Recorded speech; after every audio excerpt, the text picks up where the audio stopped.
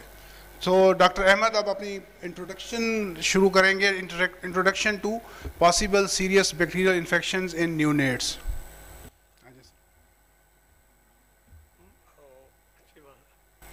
अस्सलाम वालेकुम। जिस तरह डॉक्टर मज़हर साहब ने एक बात बताई कि बेसिकली तो ये कोर्स जो है ना ये एक बड़ा लेंथी है, इसमें काफ़ी लेक्चर्स हैं और उसमें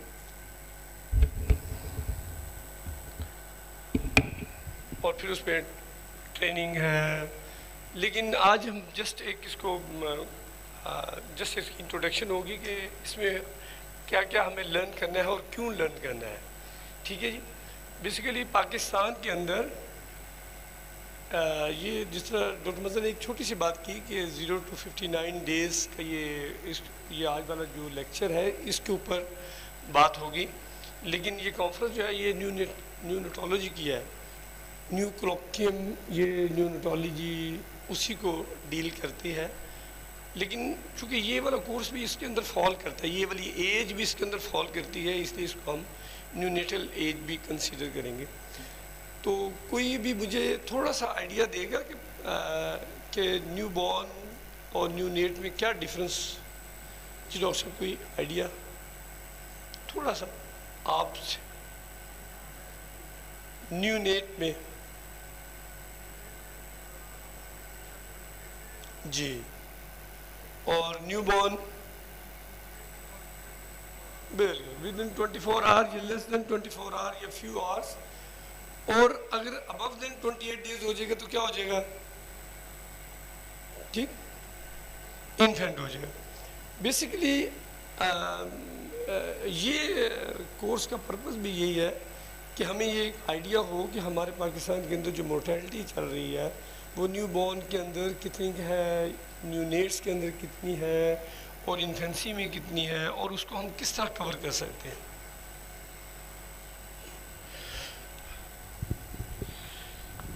ये आप स्लाइड पे देख रहे हैं कि वर्ल्ड में तकरीबन जो डेथ होती है एनुअली वो तकरीबन 2.6 के करीब है। लेकिन उसका एक बड़ा शेयर जो है ना वो सिर्फ साउथ एशिया के पास है, और उसका भी एक बड़ा शेयर जो है वो पाकिस्तान के पास है। ठीक है, तकरीबन 10% ऑफ द टोटल मोर्टेलिटी है वो पाकिस्तान उसको ले रहा है। ठीक, और उस डेथ के क्या रीजंस हैं बड़ी बड़ी?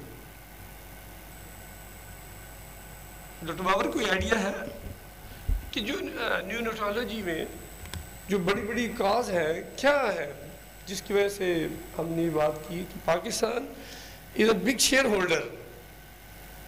इस मोर्टेलिटी में पाकिस्तान ने बड़ा शेयर ले लिया है। वो कौन कौन सी काजेज ऐसी आपके ज़हन में आती हैं?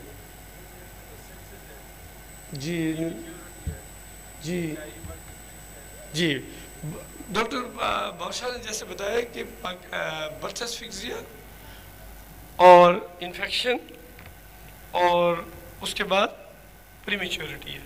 तो आज हम उस 3 पोर्शन में से एक पोर्शन के बारे में ज़्यादा डिस्कस करेंगे। एक तो बर्थ एस्फिक्सिया के बारे में आज हम डिस्कस नहीं करेंगे, हम प्रीमेच्योरिटी के बारे में डिस्कस नहीं करेंगे, हम इन्फेक्शन के बारे में डिस्कस करेंगे क्योंकि वो भी एक मेजर पार्ट रोल प्ले करता है। ठीक है जी। अब लेकिन न्यू बॉर्न या न्यू नेट्स या इन्फेंसी में जो इन्फेक्शन के जो साइंस होते हैं वो इतने सटल होते हैं कि उनको पिक करना भी बात का बड़ा मुश्किल होता है। बहुत ही मिमिक टाइप होते हैं। एक वक्त में वो सेप्सिस में भी जा रहा होता है, एक वक्त में डिहाइड्रेशन में भी जा रहा होता है। इन साइंस को एक वक्त में वो नमूनिया में भी जा रहा होता है, एक वक्त में वो कुछ और भी बता रहा होता है। ये जो मिमिक साइन है इनको हम कैसे पिक करें टाइमली कि हम डायग्नोज पे पहुंच जाएं और हम बच्चे को प्रॉपरली ट्रीट करें। अगर खुद ट्रीट नहीं कर सकते तो हम आगे रेफ़र कर सकें। तो यही बातें आज इस लेक्चर्स के अंदर होंगी, ठीक। और एक चीज़ जो है कि इन ये जो तीनों बातें जो मैंने अभी बताई कि इन्फेक्शन है, बर्थ एस्फिक्सिया है, प्रीमेच्योरिटी है, ये बहुत ज़्यादा हमारे जो डेवलप्ड कंट्रीज हैं इनके अंदर है, ठीक। ये कुछ स्टैट्स है, लेकिन ये स्टैट्स में ना पाकिस्तान को भी इसमें न्यूनेटल मोर्टालिटी में सबसे टॉप पे दिखाया गया है, लेकिन ये बहुत थोड़े से पुराने हैं। अभी के जो लेटेस्ट है इसमें पाकिस्तान ने इम्प्रूवमेंट की है। अभी लेटेस्ट किसी के ज़हन में है कि मोर्टालिटी, न्यूनेटल मोर्टालिटी पाकिस्तान की कितनी है? जी बेटा, कितनी? 42 पर 1000। ये भी 2018 की है। अगर हम 2020 की निकालें तो वो इससे भी थोड़ी सी नीचे आ चुकी हुई है, 40 के करीब, 42.4 के ऊपर। और इसमें पाकिस्तान टॉप पे है, लेकिन इस वक्त पाकिस्तान जो है ना वो सेकंड नंबर पे आ चुका है। एक लिस्थोनिया पता नहीं कैसा कोई कंट्री है उसकी है वो, जो कि 68.2% के करीब है, जो कि वो ये हमें यूनिसेफ का और WHO का इनके शुक्रगुजार होते हैं जिन्होंने इस तरह के ये कोर्सेज शुरू करवाए हैं, जिसकी वजह से ये हमारी न्यूनेटल मोर्टालिटी जो है ना वो बड़ी हद तक कम हो चुकी है। अब पाकिस्तान में भी बर्थ एस्फिक्सिया के ऊपर ये जो KMC है ये प्रीमेच्योरिटी को हमें हेल्प करती है, ये इन्फेक्शन को हेल्प करती है, जो कि यूनिसेफ हमें हमारे पाकिस्तान में हर सूबे में इसमें हेल्प कर रही है। इस तरह इन्फेक्शन कंट्रोल करने के लिए भी आज के जो लेक्चर डॉक्टर नबीला भी बताएंगे आपको आगे, तो ये हमें हेल्पिंग हो रही है। यही वजह है कि हम अब नंबर 1 से अब नंबर 2 पे आ गए हैं।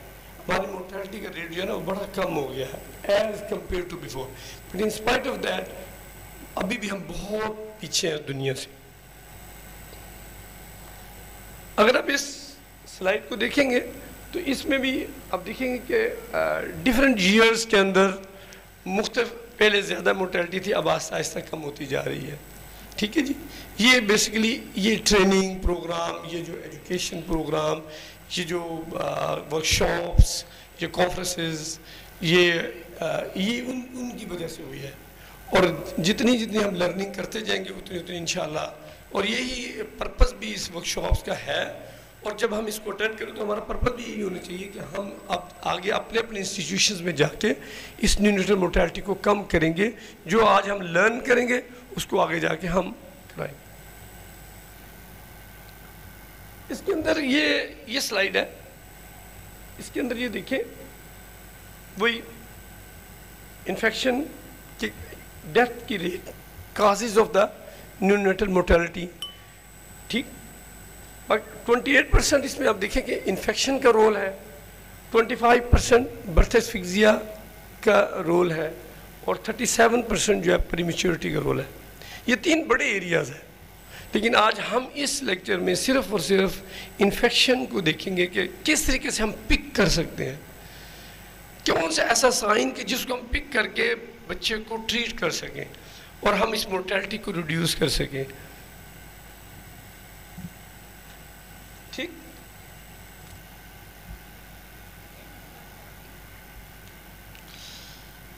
WHO बेसिकली मैंने फिर वही वाली बात की कि न्यूनेट तो 28 डेज तक ही होते हैं, लेकिन ये जो प्रोग्राम है इसके अकॉर्डिंगली ये 0 to 59 डेज तक, चूँकि इसके अंदर ही वो न्यूनेट्स वाली एज भी आ जाती है, तो इसलिए ये कवर करता है। तो इसलिए हम इसको कहते हैं, इसको भी हम न्यूनेटल एरिया इसके अंदर कवर हो रहा है, तो इसलिए इस गाइडलाइंस के अंडर ही ये चलता रहेगा। जितने भी बच्चे डिलीवर होते हैं, जितने भी बच्चे डिलीवर होते हैं, उनमें भी एक हर उसकी एक परसेंटेज है कि कितने परसेंट बच्चे प्रीमेच्योर होंगे, कितने परसेंट बच्चों में बर्थ एस्फिक्सिया डेवलप होगा, कितने परसेंट बच्चे लाजमी एडमिट होते हैं। ये एक फिगर्स है। अब जो एक फिगर्स देखी गई है कि जो जितने बेबी डिलीवर्ड होते हैं उनमें 10% डेफिनेटली मोस्टली ये देखा गया है कि वो bacterial infection, severe bacterial infection वो ऑप्ट करते हैं। इसीलिए अगर उनको टाइमली ट्रीट किया जाए तो इस न्यूनेटल मोर्टालिटी रेट को हम कम कर सकते हैं। पाकिस्तान में भी इवन बहुत सारी डेवलप्ड कंट्रीज़ के अंदर ये एक एटीट्यूड पाया जाता है कि जब हम बच्चे माँ को या फैमिली को बताते हैं कि आपके बेबी को ये प्रॉब्लम है, इसको एडमिशन की ज़रूरत है या रेफरल की ज़रूरत है, तो डिनायल स्टेज आ जाता है कि नहीं नहीं नहीं नहीं हम नहीं जा सकते कहीं भी, मेरे पीछे ये बच्चे हैं, मेरे ये प्रॉब्लम्स हैं, नहीं मुझे एडमिट ही नहीं होना, मुझे अपने बच्चों को एडमिट नहीं कराना। ये एक फिनोमिना है। इस फिनोमिना को कैसे हैंडल करना है, कैसे टैकल करना है, उस वक्त क्या करना है, ये भी आपको इसी लेक्चर में थोड़ा सा बताएं, क्योंकि ये एक कोई इंडिविजुअल या कोई पाकिस्तान का फिनोमिना या इस कंट्री का नहीं है, या हमारी सोसाइटी का नहीं, ये इवन अमेरिका के अंदर भी ये पाया जाता है। ठीक है, डिनायल, रिफ्यूज़ल कि नहीं हमने ट्रीटमेंट नहीं करानी, ठीक है जी, मैंने लेके नहीं जाना बच्चे को, इधर ही करें जो करना है। ठीक,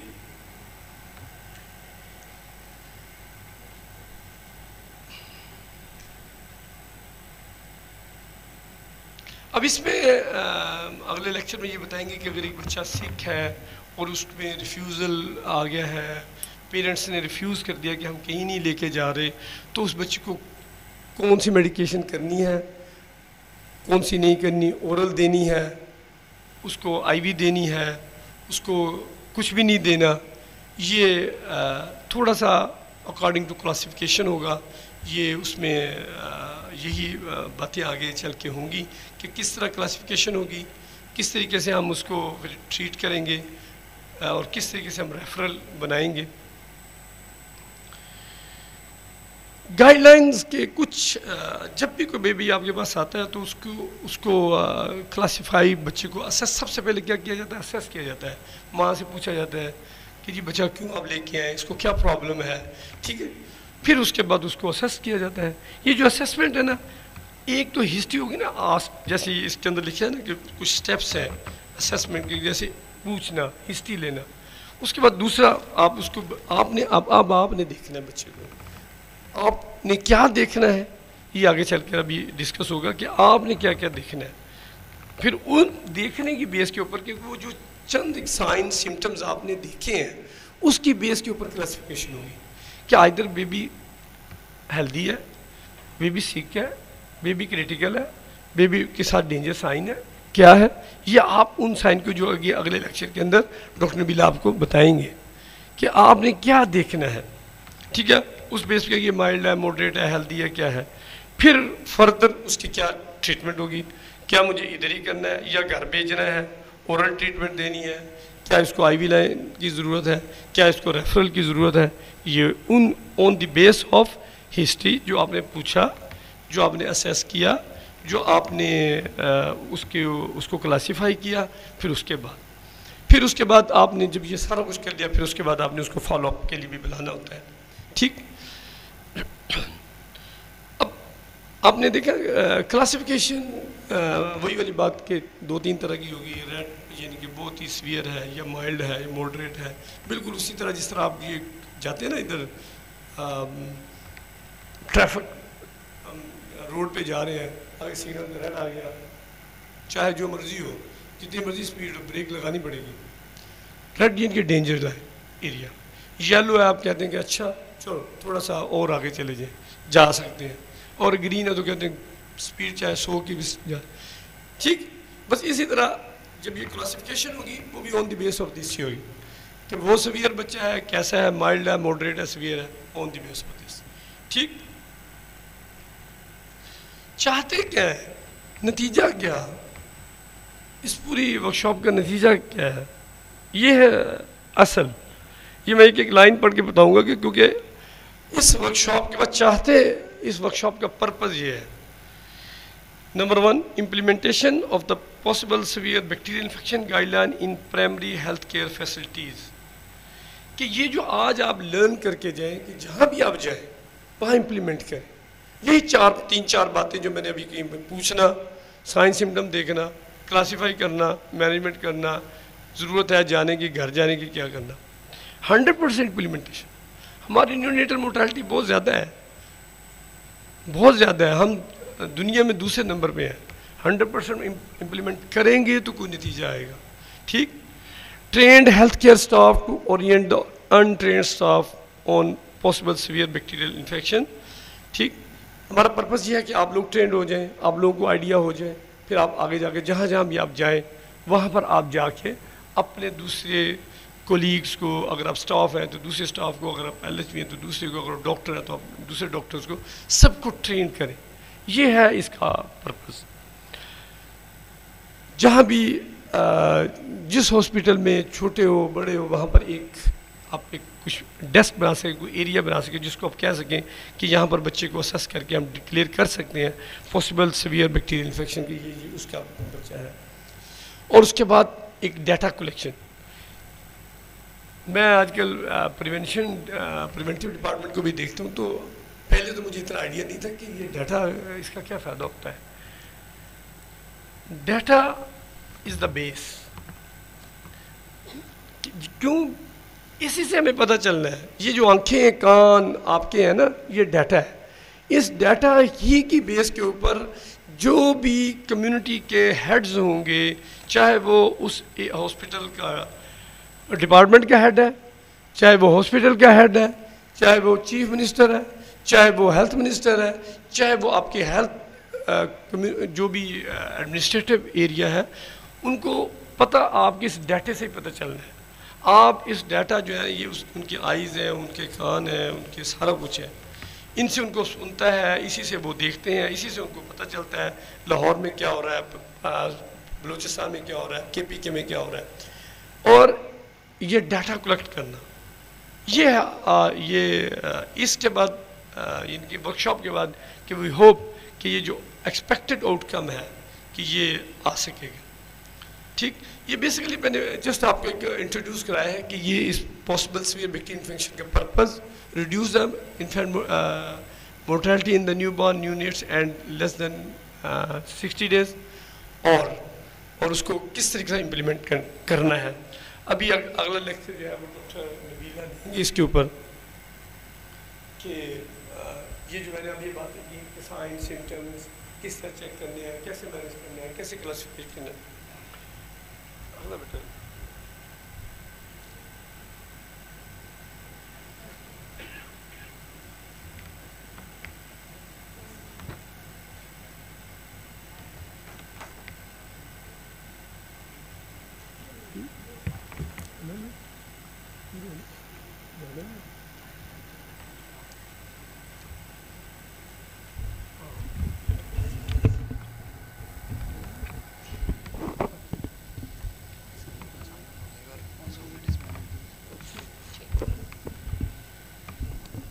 Assalamu alaikum. I am Dr. Nabila Mushtaq, currently working as assistant professor at University of Child Health Sciences, Lahore. Doctor Ahmad ने जैसे पहले इंट्रोडक्शन दी है, कोई भी मतलब वर्कशॉप जो करवाई जाती है बेसिकली उसकी इंट्रोडक्शन या इसकी देने का मकसद यही है कि जो हम आगे करवाने जा रहे हैं उसका क्या रीज़न क्या है। बेसिकली नियोनेटल मोर्टेलिटी रेट को कम करने के लिए सारी एफर्ट जो कि BHU RHC लेवल पे की जा रही है, ये वर्कशॉप्स यूनिसेफ के उस ताउन से कंडक्ट हो रही हैं रेगुलरली। ठीक है। यहाँ पे एक सिर्फ थोड़ा सा ओरिएंटेशन मतलब आपको देना है कि ये basically possible serious bacterial infection है क्या। बेसिकली जो हम ये करवाते हैं ये आमतौर पे 5 दिन का IMNCI का 6 दिन का कोर्स होता है, जिसमें तकरीबन 3 डेज़ हम पॉसिबल सीरियस बैक्टीरियल इन्फेक्शन को देते हैं। ठीक है। Morning from 8 to 3 PM। इससे आप अंदाज़ा लगा सकते हैं कि इसको हम कितनी डिटेल से करवाते हैं, प्रैक्टिकल करवाते हैं, सारी प्रैक्टिस होती है। यहाँ पे एक सिर्फ ब्रीफ सा इंट्रोडक्शन है। ठीक है। अब हम स्टार्ट करते हैं। अच्छा, बेसिकली IMNCI जो है वो अगर आप लोगों को कोई आइडिया हो, किसी में से शायद कुछ लोगों को होगा मगर मोस्टली को जो मुझे चेहरे नज़र आ रहे हैं स्टाफ नर्सिज हैं चिल्ड्रन हॉस्पिटल से, उनको शायद ये ना हो idea. IMNCI integrated management of neonatal and childhood illnesses का एब्रीविएशन है। इसमें बेसिकली 0 to 59 मंथ तक के बच्चे इसमें कैटर किए जाते हैं। इसके दो जो हैं वो 2 कंपोनेंट्स, PSBI 0 to 59 डेज जिसको आज हमने देखना है, एंड 2 month to 59 ईयर्स। ठीक है, PSBI इनिशिएटिव डॉक्टर अहमद ने पहले एक्सप्लेन कर दिया है कि बेसिकली PSBI इनिशिएटिव वो है कि जहाँ पे रेफरल रिफ्यूज़ल हो तब हमने क्या करना है। ठीक है, at RHC BHU level primary health care पे जहाँ पे रेफरल रिफ्यूज़ल हो तो तब क्या स्टेप्स लिए जाएंगे, यही PSBI इनिशिएटिव है। की पॉलिसी डिसीजंस ये भी थोड़ा बहुत डिस्कस हो गई हैं। ठीक है, ये इसको इधर करते हैं, हाँ नज़र नहीं आ रहा। ठीक है, कि पॉलिसी डिसीजंस ये थोड़ा बहुत डिस्कस हो गए, इन पे मैं इतना ज़्यादा टाइम नहीं लूँगी क्योंकि आगे हमारा थोड़ा सा जो कंटेंट है मेन उसे भी टाइम चाहिए। ठीक है, the guideline focuses on the management of neonates 0 to 28 days and young infant 0 to 59 days. तो टोटल ये 0 to 59 डेज तक के बच्चों का ये हम सारी गाइडलाइंस जो भी हम करवाएंगे। ठीक है, इन रिसोर्स लिमिटेड, इसको जहन में रखें। ये करने से पहले, वर्कशॉप शुरू करने से पहले, ये रिसोर्स लिमिटेड सेटिंग्स इसको अपने जहन में रखें। ये किसी टर्शरी केयर का नहीं है, आप लोग टर्शरी केयर से बिलोंग करते हैं, इसीलिए रिसोर्स लिमिटेड एरिया जो RHC BHU हैं जहाँ पे रिसोर्सेज नहीं हैं, ठीक है, वहाँ पे जो हेल्थ वर्कर, उसमें डॉक्टर नहीं, LHV भी है, LHWs भी हैं, वो कैसे जो सिक बच्चे हैं उनको आइडेंटिफाई करेंगे, कैसे उनको असेस करेंगे, कैसे क्लासीफाई करेंगे।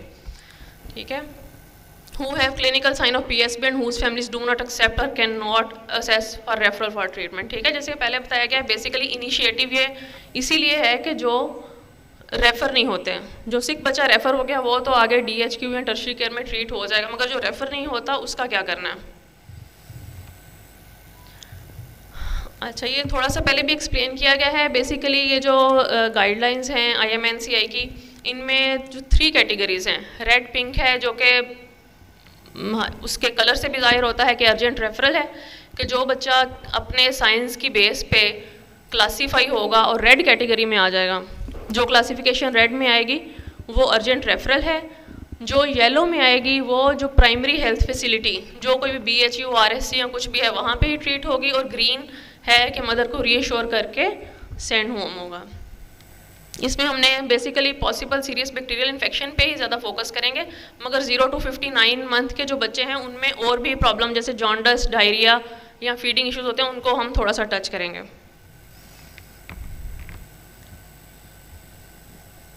ये आपकी चार्ट बुकलेट है, ये पुरानी वाली की पिक्चर है। ठीक है, आप सब लोगों के पास चार्ट बुकलेट है अभी।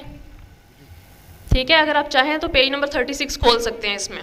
ठीक है, अब हम मेन कंटेंट स्टार्ट कर रहे हैं, तो आप पेज नंबर 36 खोल सकते हैं। Possible serious bacterial infection is basically a clinical syndrome used in integrated management of childhood illness referring to a sick infant who requires urgent referral. ठीक है, इसमें जो मेन साइंस हैं सबने खोलिए पेज नंबर 36, इसमें एक चार्ट बना होगा। ठीक है, अब वहाँ के स्टार्ट से हम ये शुरू कर रहे हैं कि जो मेन साइंस हैं, नॉट एबल टू फीड, जैसे ये not able to feed, convulsion, fast breathing, severe chest in drawings, fever, low body temperature और मूवमेंट ओनली व्हेन स्टिमुलेटेड और नो मूवमेंट एट ऑल। ठीक है, ये वो साइंस हैं जिनके अगेंस्ट हम बच्चे को क्लासीफाई करेंगे।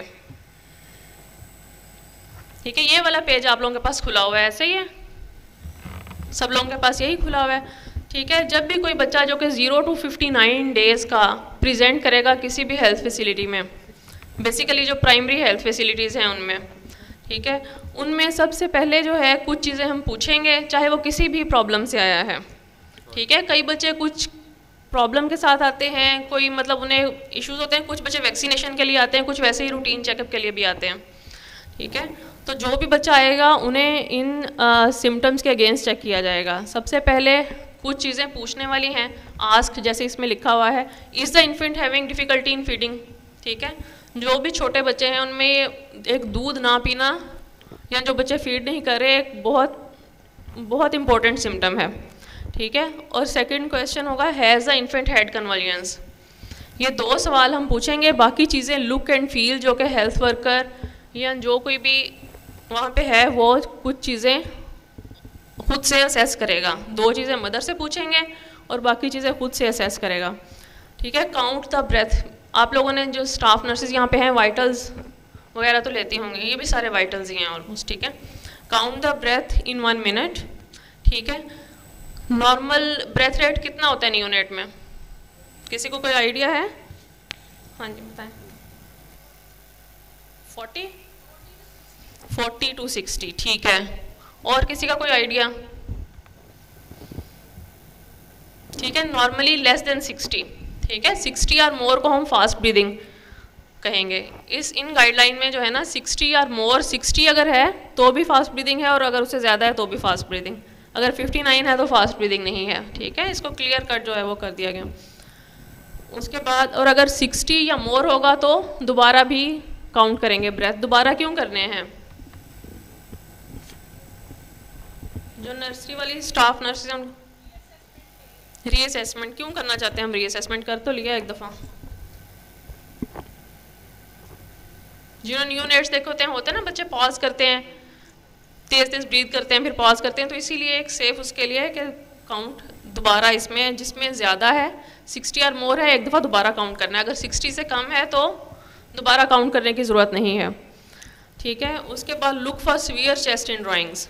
अब इसमें सिर्फ हमारे पास टाइम बहुत कम है, वरना कुछ ऐसी वीडियोस हैं जिसमें वो दिखाते हैं कि सीवियर चेस्ट इन ड्राइंग किसको मतलब कहते हैं, मगर ये उन लोगों के लिए है। आप लोग मेरे ख्याल सब लोग ने ये यूनिट्स वगैरह देखे हुए हैं जो बेसिक हेल्थ यूनिट्स पे हैं, जिन्होंने इतना इंट्रैक्शन नहीं होता उनके लिए वो ज़्यादा है हमें, ठीक है। Measure axillary temperature, look at the young infant's movement, ठीक है। ये वो सारी चीज़ें जो कोई भी बच्चा या कोई भी पेशेंट या पीडियाट्रिक्स का या न्यूनेट आपके पास आता है, ये सारी चीज़ें आप लोग देखते हैं, ऐसे ही है, यही सवाल किए जाते हैं, ठीक है। और यही हमेशा उसका रेस्पिरेटरी रेट, टेम्परेचर और उसकी मूवमेंट देखी जाती है, ऑब्जर्व किया जाता है कि बच्चा मूव कर रहा है, बिल्कुल लेथार्जिक है, अनकॉन्शियस है। तो इसमें 2 चीज़ें हैं, 3 चीज़ें हैं कि एक तो ये कि बच्चा खुद से मूव कर रहा है, ठीक है। दूसरा है कि मूवमेंट ओनली व्हेन स्टिमुलेटेड, ठीक है, स्टिमुलेट किया थोड़ा सा बच्चा मूव किया और उसने छोड़ दिया, और नो मूवमेंट एट ऑल, ठीक है, स्टिमुलेशन पे नहीं, अनकॉन्शियस बच्चा है, ठीक है। इसके बाद आपकी ये क्या क्या हो गया, रेस्पिरेटरी रेट हो गया, आपने टेम्परेचर देख लिया, उसकी सीवियर चेस्ट एंड ड्राइंग्स देख ली, उसकी मूवमेंट देख ली, ये सब कुछ जो अब आप टेम्परेचर ले रहे हैं तो मूवमेंट्स भी देख लेंगे, ठीक है। बहुत ही शॉर्ट टाइम में ये सारी चीज़ें आप नोट कर लेते हैं, ठीक है। उसके बाद छोटे बच्चे आते हैं उनमें अम्ब्लाइकस देखना बहुत ज़रूरी है। एक सोर्स ऑफ इन्फेक्शन, एक सेप्सिस का रीज़न अम्ब्लाइकस होती है, ठीक है। अम्ब्लाइकस रेड या ड्रेनिंग पस है, और लुक फॉर स्किन पस्ट्यूल्स, ठीक है। ये 6 चीज़ें हैं ये जो हम लुक एंड फील करेंगे। उसके बाद ये जो सारे साइंस जब आपने नोट कर लिए अपने परफॉर्मा पे, अभी आपको परफॉर्मा जो है फिल करवाया जाएगा एक, ताकि अंदाज़ा हो कि ये कैसे काम करता है, कि हम बेसिक हेल्थ यूनिट्स पे कैसे ये बच्चे स्क्रीन आउट करते हैं, कैसे उनको रेफ़र करते हैं, ठीक है। उन पे जब ये साइंस आप देख लेंगे, उन साइन की बुनियाद पे फिर आपने क्लासीफाई करना है उसको, ठीक है। अगर any one of the following sign, जो भी साइन आपको बताए गए हैं, 2 उनमें से चीज़ें पूछी थी हमने, 6 चीज़ें हमने चेक की थी, उनमें से कोई भी अगर साइन प्रेजेंट है तो उसको क्लासीफाई होगा पॉसिबल सीरियस बैक्टीरियल इन्फेक्शन, ठीक है। ये आप लोग अपनी चार्ट बुकलेट पे देख रहे हैं, जो रेड कैटेगरी है ऊपर, जो रेड कैटेगरी है उसमें लिखा हुआ है any one or the more of the following sign, चाहे एक हो या एक से ज़्यादा, सिर्फ एक भी हो तो बच्चा क्लासीफाई हो जाएगा पॉसिबल सीरियस बैक्टीरियल इन्फेक्शन, ठीक है। असेस करना, क्लासीफाई करना इसलिए ज़रूरी है कि उसी बुनियाद पे ही, उसी की बेसिस पे उसका आगे ट्रीटमेंट होगा, ठीक है। जिस वो कैटेगरी में फॉल करेगा उसके आगे ट्रीटमेंट आइडेंटिफाई की गई है, वही ट्रीटमेंट उसको उसी के अकॉर्डिंगली ट्रीट होगा। इसीलिए असेसमेंट और क्लासिफिकेशन बहुत ज़रूरी है, ठीक है। कोई बच्चा चाहे वो फीड नहीं ले रहा या उसने बाद में कर दी है, या सिर्फ कन्वर्जन्स हुई हैं, या हाइपोथर्मिक है, हाइपरथर्मिया देखा होगा आप लोगों ने, नियोनेट ज़्यादातर हाइपोथर्मिक होते हैं, ठीक है। उसका टेम्परेचर मेंशन किया गया, फीवर 38 अबव या फिर 35.5 से कम हो, तो इनमें से कोई भी एक साइन हो तो क्लासीफाई हो जाएगा पॉसिबल सीरियस बैक्टीरियल इन्फेक्शन। उसके आगे ही बॉक्स में ट्रीटमेंट आइडेंटिफाई की गई है, ठीक है। बेसिकली ये काम ऐसे करता है कि जो कोई भी हेल्थ वर्कर या लेडी हेल्थ वर्कर या कोई स्टाफ नर्स होती है सेंटर पे, वो बच्चे को रिसीव करती है, उसका वेट वगैरह ऊपर ये जो है डाटा ये भी आपको बताएंगे कैसे फिल करना है, ठीक है। उसके साइंस वो करती है। उसके बाद जो मेडिकल ऑफिसर या वुमेन मेडिकल ऑफिसर होती है वो उसको क्लासीफाई करके ट्रीटमेंट आइडेंटिफाई करते हैं। अगर तो बच्चा PSBI क्लासीफाई हो गया है तो उसको treatment first dose of intramuscular antibiotic, ठीक है, treat to prevent low blood sugar and refer urgently to hospital, teach mother how to keep the infant warm on the way to hospital, ठीक है। ये दो चीज़ें हाइपोग्लाइसीमिया हाइपोथर्मिया आप लोग majority जानते ही होंगे कि बहुत अहम है, ठीक है। आमतौर पे ट्रांसपोर्ट तो दे देते हैं या रेफ़र तो कर देते हैं मगर इन दो चीज़ों का ख्याल नहीं किया जाता, जिसकी वजह से अगर वो टर्शरी केयर या फैसिलिटी पे जैसे हमारे पास बच्चे पहुंचते हैं, यहाँ पे हम लोग टर्शरी केयर में हैं, जो नर्सरी में काम करते हैं उनको भी पता होगा कि वो हाइपोथर्मिया हाइपोग्लाइसीमिया की वजह से उनमें मतलब कुछ एक्सपायर हो जाते हैं या उनको उस तरह से फ़ायदा नहीं पहुँचता, ठीक है। First dose of intramuscular antibiotic gentamicin है कि जो कि दे के उसके बाद उसकी लो ब्लड शुगर प्रिवेंट करनी है। अच्छा, लो ब्लड शुगर अगर किसी BHU लेवल पे कैसे प्रिवेंट की जाएगी, किसी को कोई आइडिया है? क्या करेंगे उसको? 10% डेक्सट्रोज लगाएंगे। BHU लेवल पे या प्राइमरी हेल्थ फैसिलिटी पे लो ब्लड शुगर कैसे प्रिवेंट की जाती है या क्या करना चाहिए, क्या मेजर्स हैं? कोई भी अपना आइडिया दे। हाँ, वेरी गुड। कि अगर तो बच्चा ओरल ले रहा है, जैसे कि एक तो है ना कि नो फीडिंग एट ऑल, जो नहीं ले रहा उसके लिए हम और मेजर्स करेंगे। अगर जो थोड़ा बहुत पी रहा है बच्चा तो उसको हम मदर को कह सकते हैं कि इसको ब्रेस्ट फीड करवाए, ठीक है, यहाँ पे रास्ते में जाते हुए ब्रेस्ट फीड करवाती जाए। और जो बच्चा नहीं पी रहा है, जिसको कन्वलियन हुए हैं, अनकॉन्शियस है, उसका क्या करेंगे? कोई भी आइडिया? जी सिस्टर, अनकॉन्शियस बच्चे को क्या करते हैं? IV लाइन नहीं है हमारे पास, चले मैं आपको IV लाइन जहन से निकाल देती हूँ। IV लाइन नहीं है आमतौर पे, BHU वगैरह में IV लाइन होती नहीं, अगर हो भी तो वहाँ पे ट्रेंड नहीं होते लोग नियोनेट को लगाने के लिए, ठीक है। तो क्या करते हैं फिर अगर IV लाइन ना हो तो? ओरल भी एक हो गया कि अगर बच्चा ओरल नहीं ले रहा। एक और चीज़ भी है, NG नहीं डाल देते, ठीक है। हम NG से क्या क्या दे सकते हैं? आप लोगों के प्री टेस्ट में एक सवाल भी था ये, ब्रेस्ट मिल्क। बिल्कुल सबसे बेहतर है कि आप एक्सप्रेस्ड ब्रेस्ट मिल्क दें। मदर अवेलेबल है, एक्सप्रेस कर सकती है, आप उसको एक्सप्रेस ब्रेस्ट मिल्क दें। और क्या दे सकते हैं अगर वो अवेलेबल नहीं है? होता है ना कि माँ को साथ ही नहीं लेके आते। अच्छा नहीं, इसके अलावा शुगर वाटर दे सकते हैं, ठीक है। शुगर वाटर भी दे सकते हैं NG के थ्रू, और एक्सप्रेस ब्रेस्ट मिल्क। ये मेजर बहुत अहम है, एक बच्चे को वार्म रखना और एक हाइपोग्लाइसीमिया प्रिवेंट करना। ज़ाहिर है जो भी सिक बच्चा आपके पास आएगा, अंडरस्टैंडेबल है कि जो आया कंप्लेन के साथ है नॉट फीडिंग वेल या नहीं ले रहा या फीवर है उसको या हाइपोथर्मिया, कोई भी कंप्लेन है, अनकॉन्शियस कन्वलियन हुई है, ये लाइकली है कि उसने कुछ देर से फीड नहीं लिया होगा। ऐसे ही है ना कि उसने कुछ देर से फीड नहीं लिया होगा, तो इसलिए हाइपोग्लाइसीमिया प्रिवेंट करना बहुत ज़रूरी है।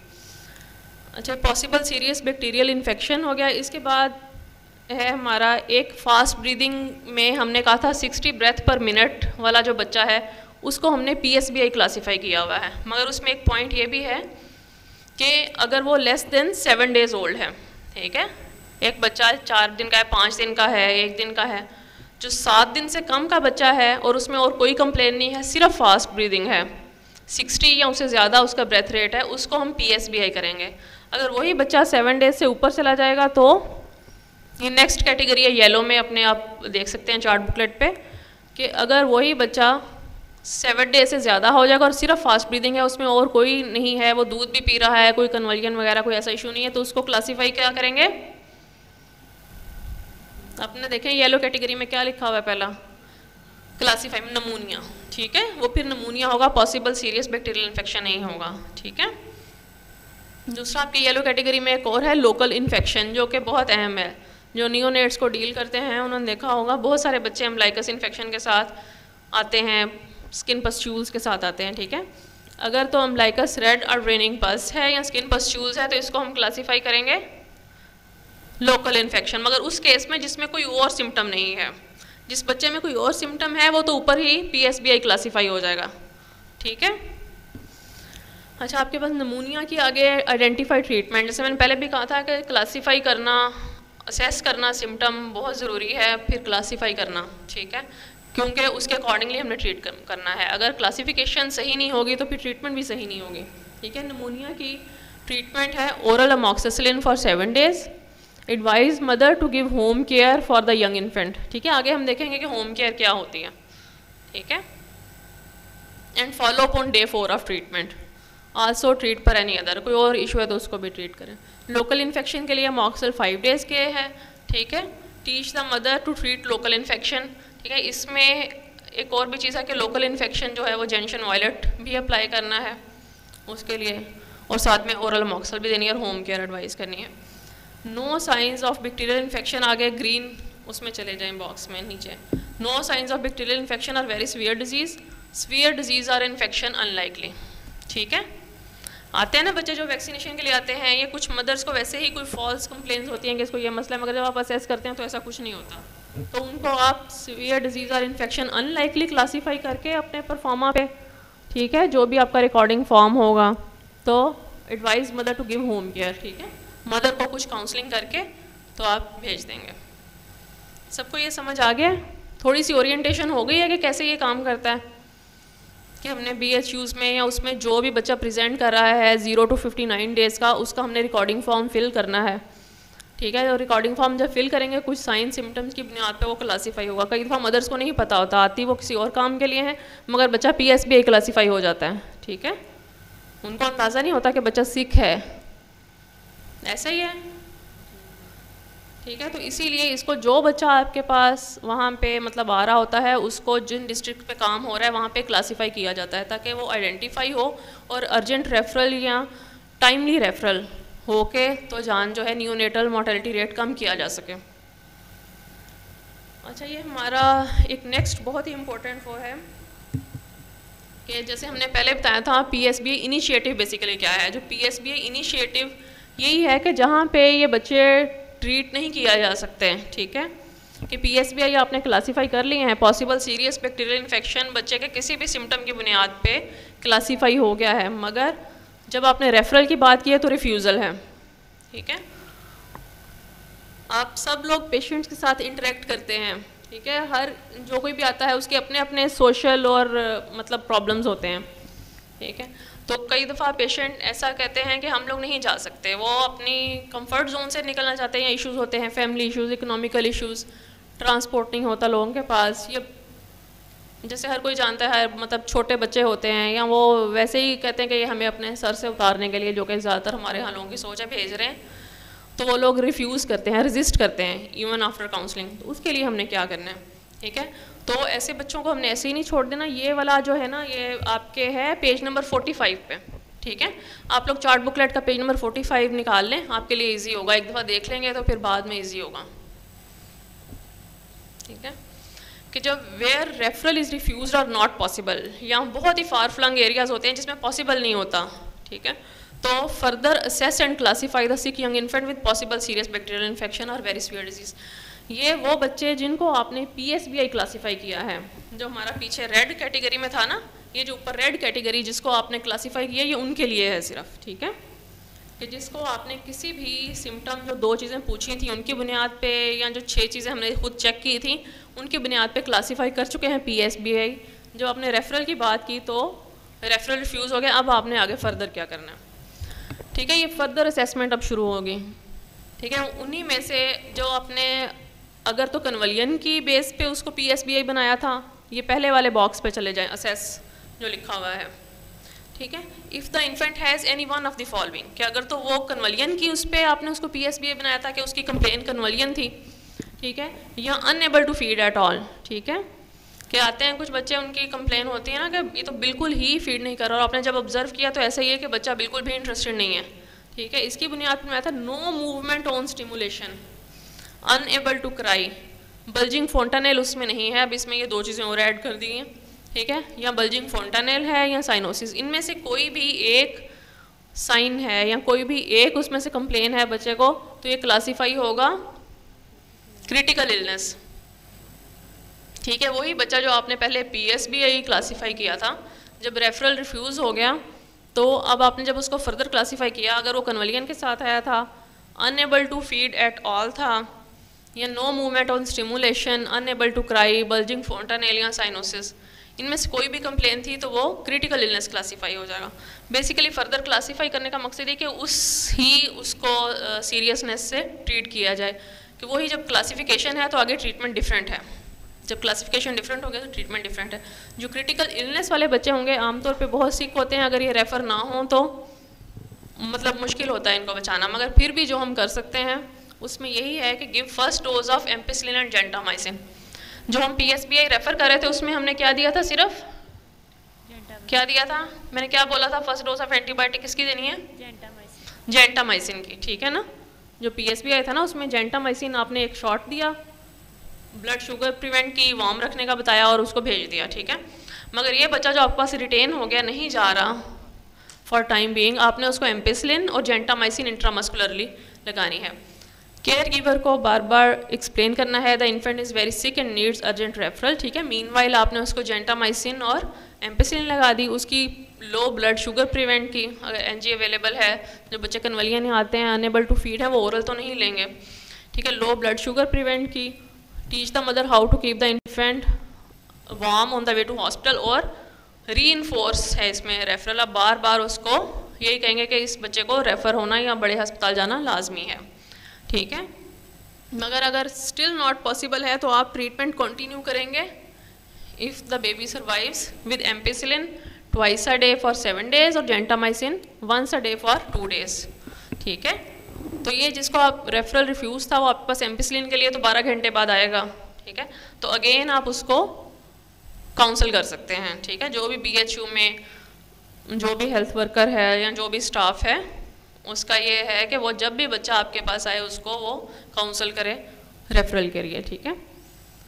अच्छा, सेकंड कैटेगरी है क्लिनिकल सीवियर इन्फेक्शन। वो किस बेस पे हम क्लासीफाई करेंगे कि अगर यंग इन्फेंट किसी इन सिम्टम्स की बुनियाद पे, किसी भी एक सिम्टम की बुनियाद पे अगर वो PSBI क्लासीफाई हुआ था, जैसा कि not feeding well on observation, ठीक है, कि मदर की कंप्लेन थी कि बच्चा दूध नहीं पी रहा, मगर आपने ऑब्जर्व किया तो वो थोड़ा बहुत पी रहा है मगर वो उस तरह से फीड नहीं कर रहा, मगर थोड़ा बहुत कर रहा है। टेम्परेचर 38 और मोर था, हमने वो किया था ना PSBI के स्टार्ट में, जो कुछ 6 चीज़ें हमने उसमें टेम्परेचर भी चेक किया था, उसकी बेस पे भी बच्चे क्लासीफाई हुए थे, ठीक है।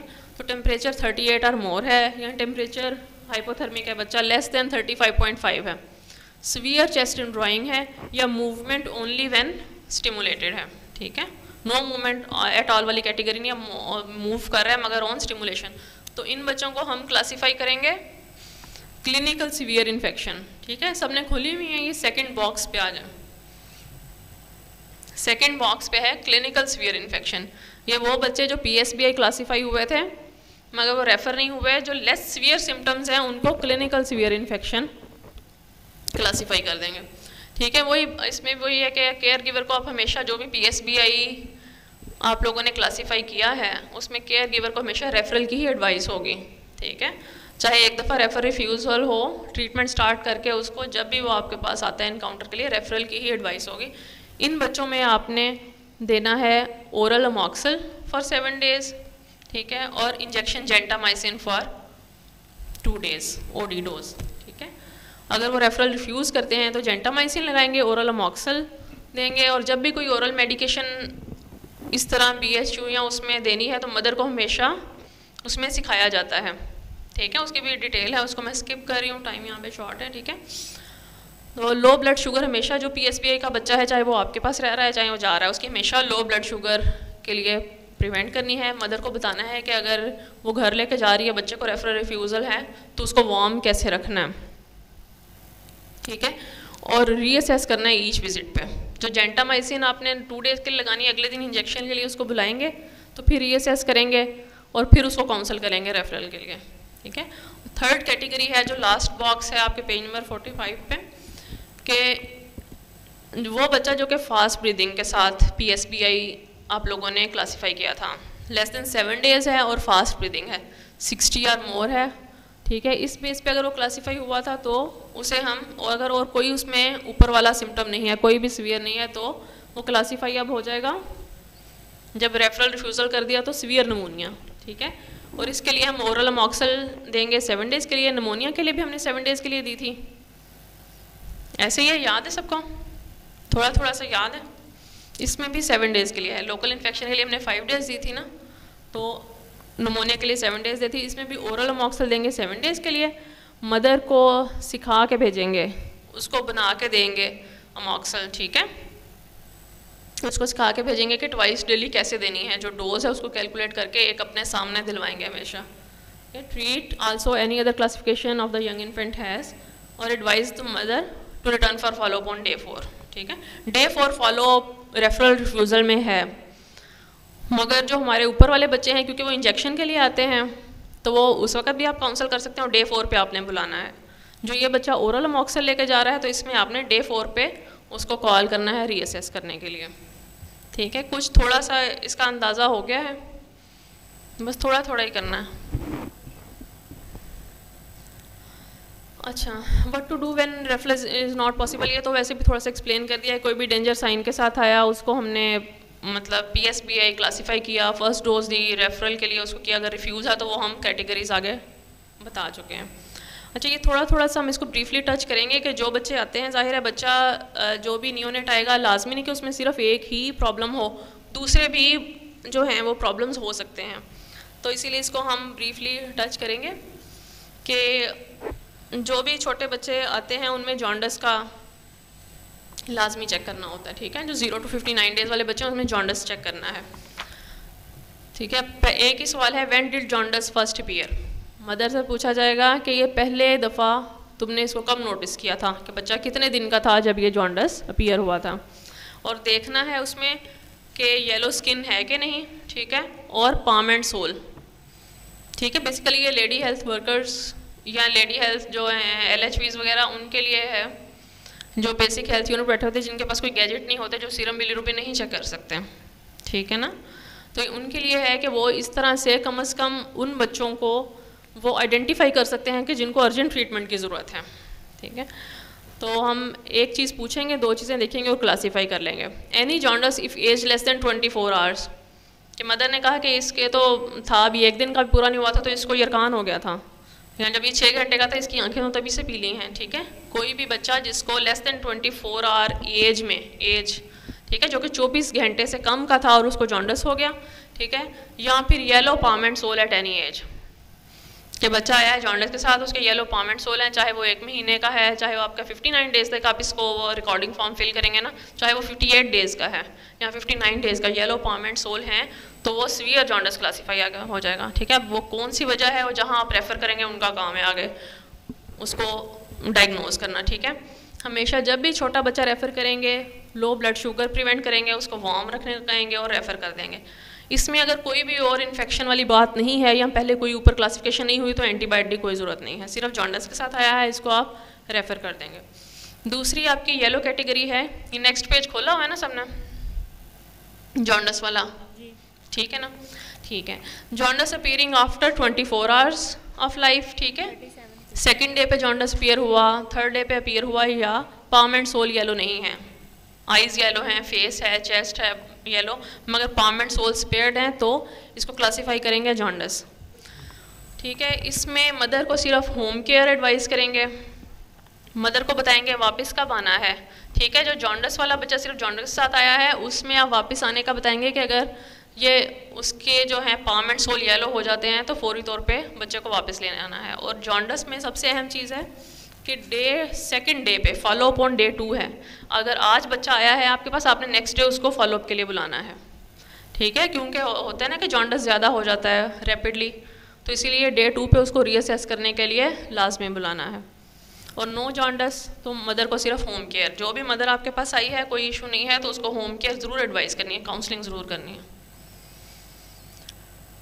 अब ब्रीफली टच करते हैं डायरिया को, ठीक है। एक बड़ी ही मेन कंप्लेन होती है बच्चों में डायरिया की, ठीक है। बच्चे डायरिया के साथ आते हैं, जब आप उनको असेस करना शुरू करते हैं ऊपर से तो वो PSBI बीच में निकल आते हैं, तो इसलिए जो मेन कंप्लेन है वो डायरिया, उसको हम थोड़ा सा टच करेंगे कि मदर से पूछेंगे इसको डायरिया है, या वो खुद ही आके अपनी कंप्लेन बताएगी कि बच्चे को डायरिया है। If yes then look and feel, अगर डायरिया की हिस्ट्री है तो आप 2-4 चीज़ें उसमें देखेंगे डिहाइड्रेशन को क्लासीफाई करने के लिए। अब हमने डिहाइड्रेशन को क्लासीफाई करना है, ठीक है। जो भी बच्चा डायरिया की कंप्लेन के साथ है उसमें क्लासीफाई डिहाइड्रेशन होगी, ठीक है। उसकी जनरल कंडीशन देखेंगे। जनरल कंडीशन तो हमने पहले भी देखी है ना PSBI करने के लिए, कि बच्चा मूवमेंट ऑन हिज ओन है या व्हेन स्टिमुलेटेड है या नो मूवमेंट एट ऑल है। या फिर इसमें एक और चीज़ ऐड हो गई है कि बच्चा रेस्टलेस और इरिटेबल है, ठीक है। जो होते हैं ना डिहाइड्रेटेड बच्चे, और रेस्टलेस इरिटेबल होते हैं, थर्स्टी होते हैं, ठीक है। लुक फॉर संकन आइज और skin pinch of the abdomen, ठीक है। अगर तो जो है does it goes back very slowly, अगर मोर देन 2 सेकेंड है तो हम कहेंगे कि वेरी स्लोली जा रही है स्किन पिंच, और अगर लेस देन 2 सेकेंड में वापस चल जाती है तो स्लोली, और एक इमीडिएटली, ठीक है। अब हम इसकी बेस पे क्लासीफाई करेंगे डिहाइड्रेशन को। अगर तो बच्चे में 2 या इनमें से 3 साइंस में से 2 साइंस हैं कि मूवमेंट व्हेन स्टिमुलेटेड है या नो मूवमेंट एट ऑल है, या संकन आइज प्रेजेंट है, या skin pinch goes back very slowly है, तो उसको क्या क्लासीफाई करेंगे हम? Severe dehydration. ये रेड कैटेगरी में है। अगला पेज खोला हुआ है ना आपने डायरिया वाला, नेक्स्ट पेज पे चले जाएं जॉर्नल्स के बाद, ठीक है। तो ये क्लासीफाई हो जाएगा सीवियर डिहाइड्रेशन, ठीक है। और वो जब क्लासीफाई हो जाएगा तो फिर हम ट्रीट भी उसको उसके अकॉर्डिंगली करेंगे, कि अगर तो कोई और उसमें होगी। वैसे भी जो बच्चे अगर मूवमेंट ओनली व्हेन स्टिमुलेटेड या नो मूवमेंट एट ऑल है तो वो ऊपर ही क्या क्लासीफाई हो जाएंगे। जब आप पहला बॉक्स PSBI वाला करेंगे तो वो ऊपर ही, हाँ जी, PSBI क्लासीफाई ऑलरेडी हो जाएंगे, ठीक है। तो जो अगर उनमें ये नहीं होगा, सिर्फ संकनाइज या skin pinch goes back very slowly है, तो वो सीवियर डिहाइड्रेशन सिर्फ होंगे। तो कोई भी बच्चा जिसमें कोई और सीवियर क्लासिफिकेशन है साथ में सीवियर डिहाइड्रेशन है तो वो अर्जेंट रेफरल है, जैसे कि हमने पहले किया था, ठीक है। और अगर बच्चा सिर्फ सीवियर डिहाइड्रेशन के साथ है, कोई उसको PSBI क्लासीफाई नहीं हुआ या कोई और सीवियर क्लासिफिकेशन में फॉल नहीं किया, तो प्लान सी। प्लान सी का किसी को आइडिया है?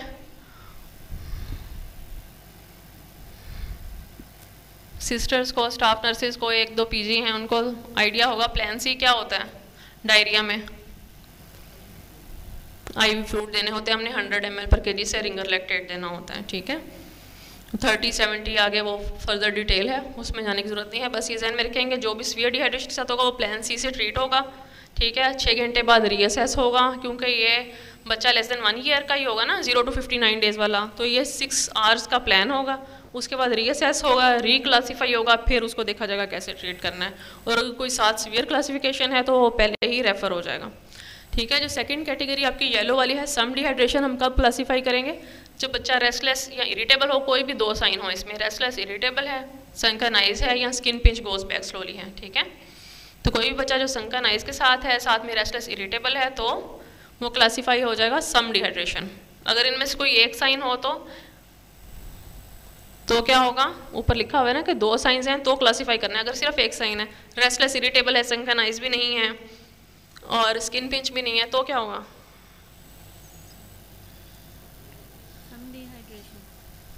क्या कह रही हैं?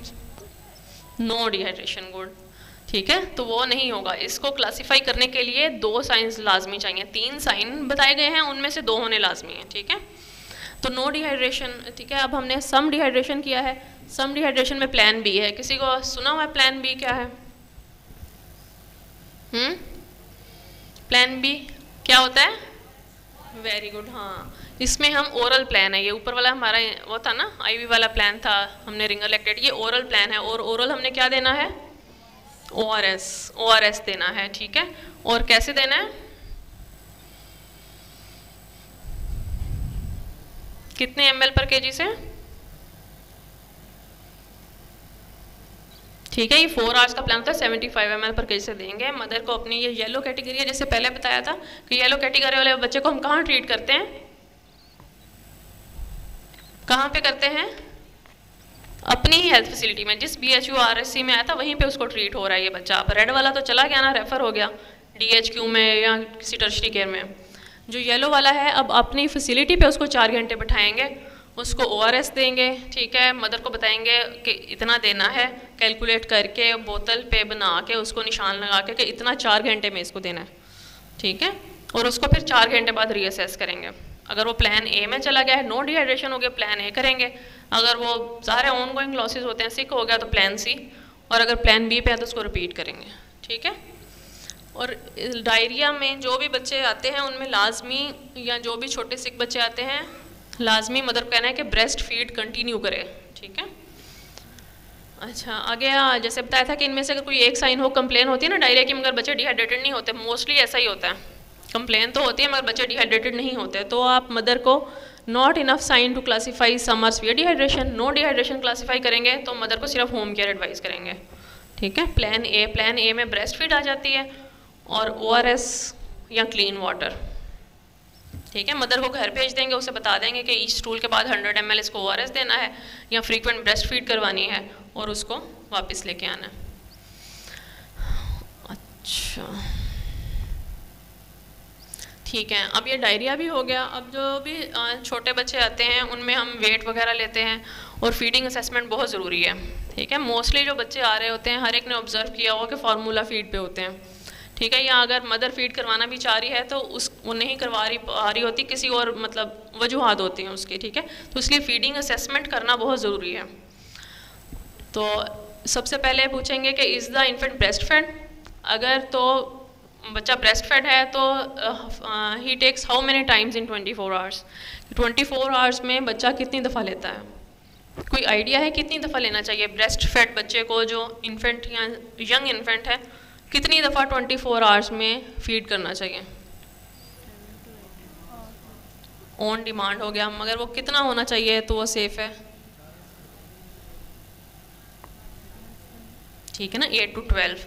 अगर वो बच्चा 7 दफ़ा पी रहा है, 6 दफ़ा पी रहा है, चाहे ऑन डिमांड है, फिर भी कोई अलार्म है ये, ठीक है, वो कम पी रहा है, फिर भी उसको असेसमेंट की ज़रूरत है, हो सकता है कोई ऐसी चीज़ हो जिसको आप हल कर सकें, ठीक है। तो 8 to 12 टाइम्स लेना लाजमी है बच्चे के लिए, ठीक है।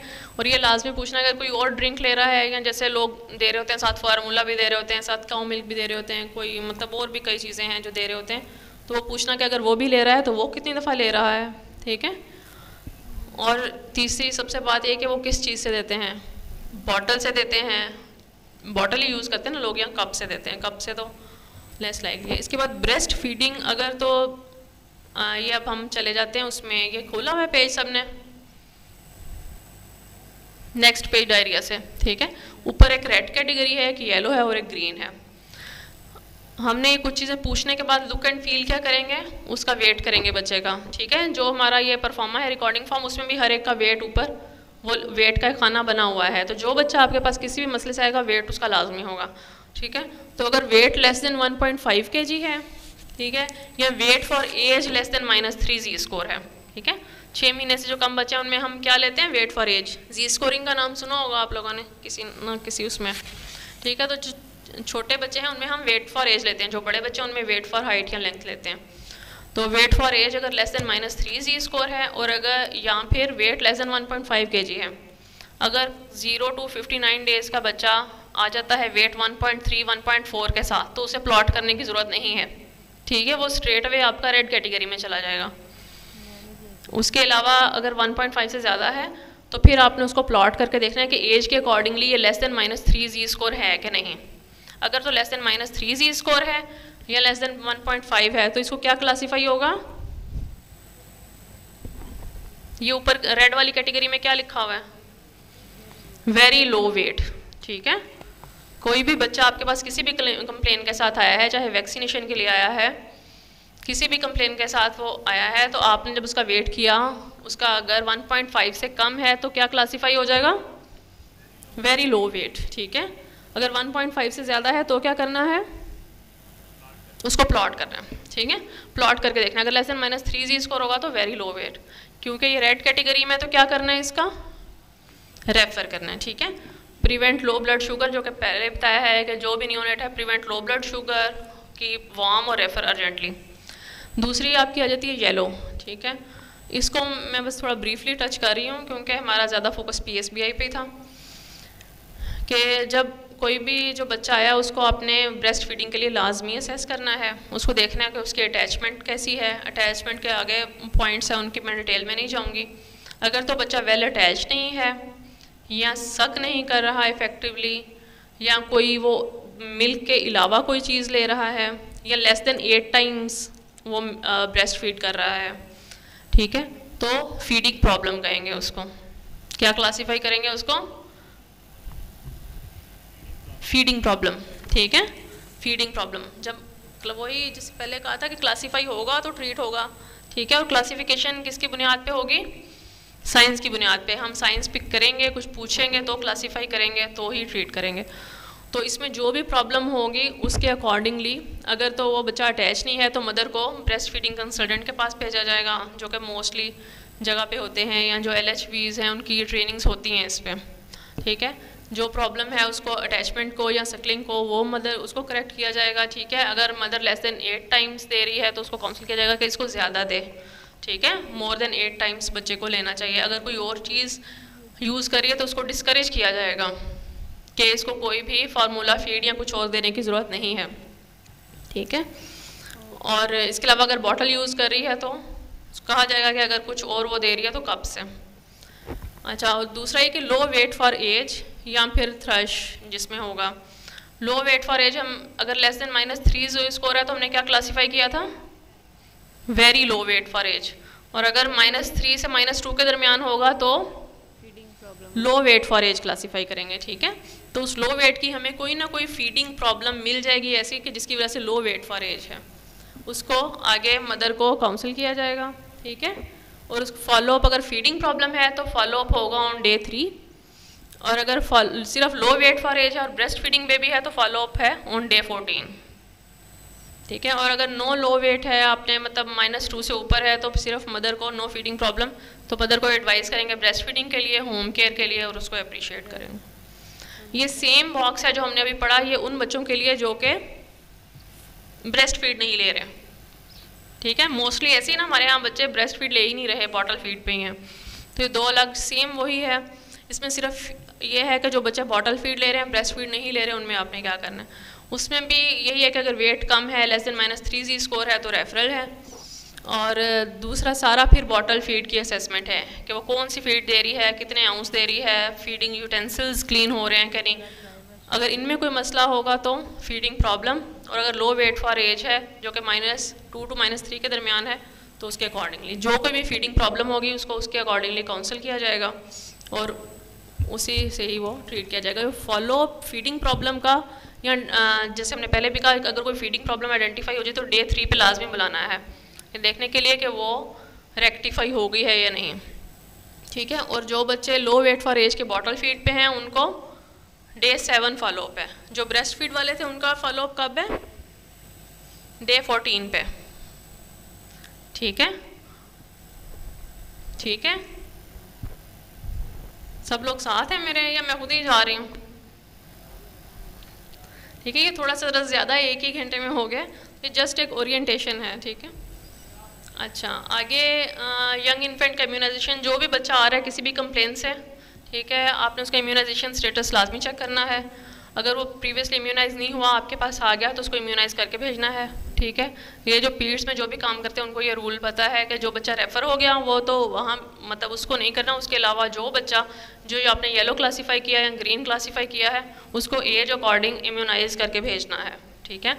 अगर उसको कोई भी नहीं लगी तो उस दिन उसको सारी लगानी है। तो इम्यूनाइजेशन शेड्यूल हमारा इसमें 0 to 59 डेज़ में बर्थ और 6 वीक्स आता है। बस बर्थ पे BCG है, Hep B और OPV 0, और अगर 6 वीक्स पे उसने नहीं लगवाया, आपके पास आ गया 7 वीक्स पे या 6 वीक्स पे या उसके नहीं, तो आपने उस दिन उसको एज अकॉर्डिंग जो पेंटा है वो लगा के OPV 1, रोटा 1 और नीमोकोकल 1 लगा के भेजना है, और नेक्स्ट विजिट के लिए लाजमी उसको टाइम देना है।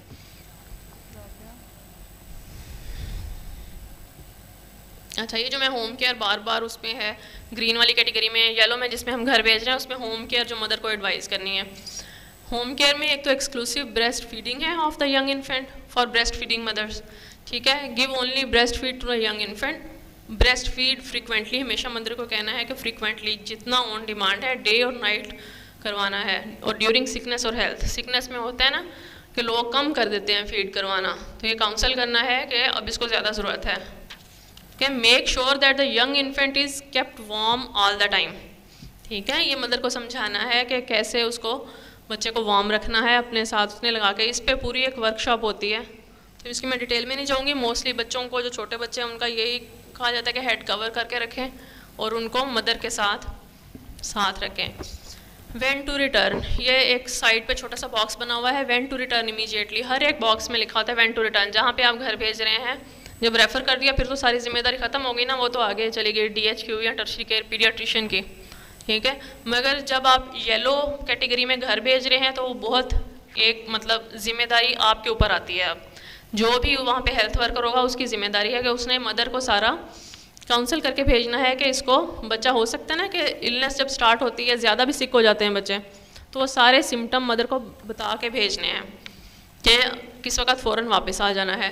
कि अगर बच्चा ब्रेस्ट फीड नहीं ले रहा, रिड्यूस्ड एक्टिविटी, जैसे हमने कहा था कि मूवमेंट ओन स्टिमुलेशन है, या वो लिथार्जिक हो गया है, सिकर हो गया है, फीवर उसको हो गया है, फील्स अनयूजुअली कोल्ड, जैसे हमने पहले बताया था कि जो बच्चे 35 पॉइंट हाइपोथर्मिक होते हैं उनको भी हम PSBA क्लासीफाई करते हैं, फीलिंग अनयूजुअली कोल्ड, ठीक है। Develop fast breathing, develop difficult breathing, palms or sole appear yellow, तो ये सारी चीज़ें मदर को बता के भेजने कि कोई ऐसा मसला हो जाए तो फौरी तौर पे बच्चे को वापस ले आना है, ठीक है। और एक फॉलो विजिट है, एक तो व्हेन टू रिटर्न इमीडिएटली है कि जब कोई ऐसा सिम्टम मदर नोटिस करती है कि इसको डेवलप हो गया तो फ़ौरन हेल्थ फैसिलिटी पे लेके आना है, और एक है फॉलो विजिट। फॉलो विजिट हमने हर एक में वो किए हैं, जैसे जॉन्डस में कहा गया था Day 2, diarrhoea, feeding problem, thrush, local infection में Day 3 है, ठीक है। Pneumonia, severe pneumonia when referral refuse में Day 4 है। लो वेट फॉर एज, जैसे भी बताया है, जो कि बॉटल फीड पे बच्चे उनमें Day 7, और लो वेट फॉर एज वाले बच्चे जो कि ब्रेस्ट फीड पे हैं उनको Day 14 पे फॉलोअप के लिए बुलाना है। अच्छा, ये रिकॉर्डिंग फॉर्म है, ये सब के पास पड़ा हुआ होगा, ठीक है। अभी ये हम फिल करवाते हैं, ठीक है। जब ये फिल करेंगे तब अंदाज़ा होगा कि कैसे चीज़ें काम करती हैं। PSBA केस मैनेजमेंट प्रोसेस, जो PSBA केस मैनेजमेंट प्रोसेस है कि आइडेंटिफिकेशन, जो LHWs हैं, जो लेडी हेल्थ वर्कर्स हैं, जो कि घरों में जाके या उधर उनको ये सारे जो डेंजर साइन है बताए जाते हैं, ठीक है। हेल्थ फैसिलिटी पे जो कोई भी LHV या डॉक्टर जिनको ट्रेनिंग दी जाती है वो उनको आगे ट्रेन करते हैं, ठीक है।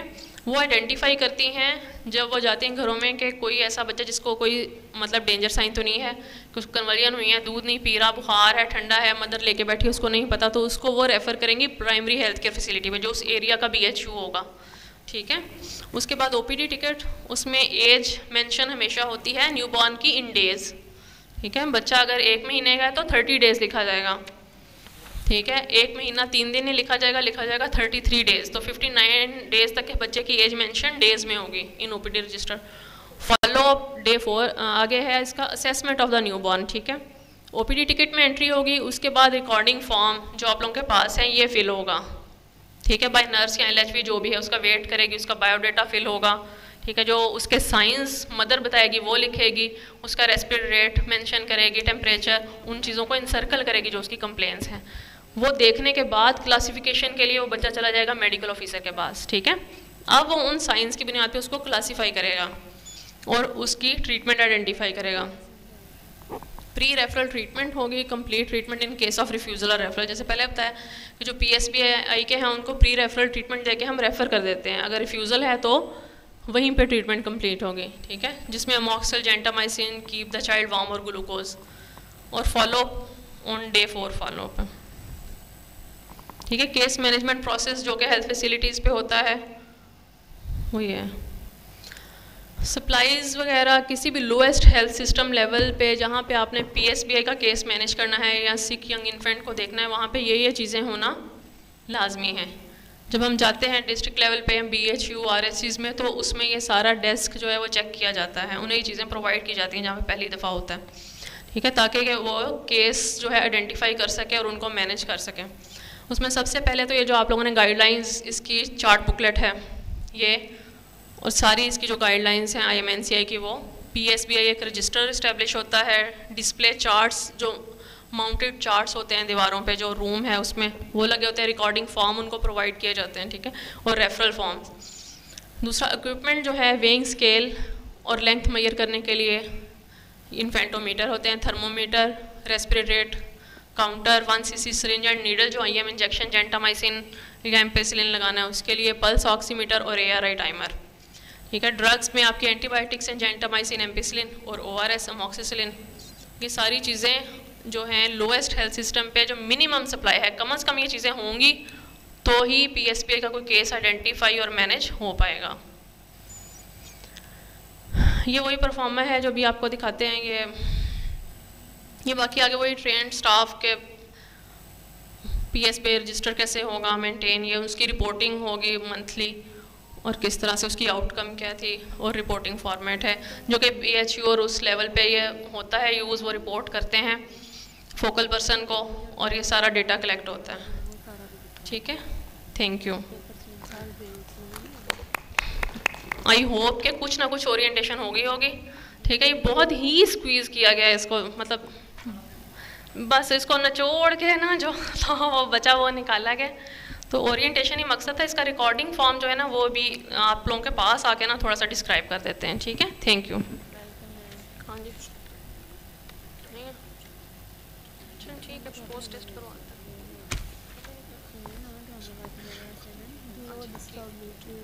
तो हमारे टाइम कंस्ट्रेंट की वजह से ना हम एक तो पोस्ट टेस्ट और इसको थोड़ा सा छोड़ रहे हैं आज, बट पता नहीं बाकियों को कितनी ओरिएंटेशन हुई है।